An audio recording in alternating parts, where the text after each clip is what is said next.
jàmm ami site internet suñu live TV ni gën a fës ci bopp xabaar yi nag dañ koy do rek nawetaan yi nga xamante ne nag doon na ci biir réew mi ginnaaw vacances yi nga xamante ne rek moom moo daal di am fii ci réew mi yooyu les match nawetaan nag jamono ji ndaw ñi nag lañ ca xewal nag moo di ab supporter bu mët sëkk nag jaarale ko ci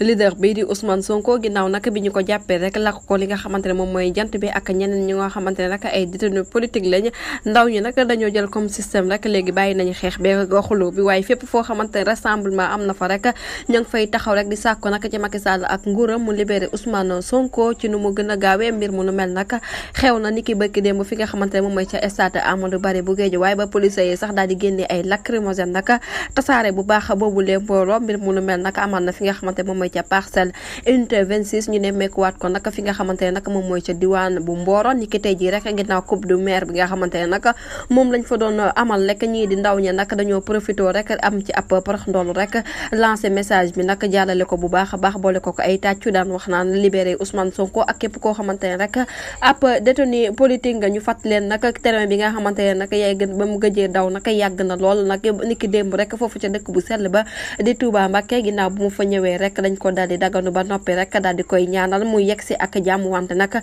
ay woy daal lañ ko daal di gunge mu mel rek libéré Ousmane Sonko jamono ji nag mu nekk ab stratégie boo xamante ne rek ndaw sénégalais yi daal dinañ koy teg rek pour lancer message bu baax nag kii di Macky Sall rek ak nguuram ba tey rek concert des casseroles bi nga xamante ne kii di El Hadji Malick Ndiaye nag sàkk woon na ko niki démb rek ñu daal di koy amal tey jii nag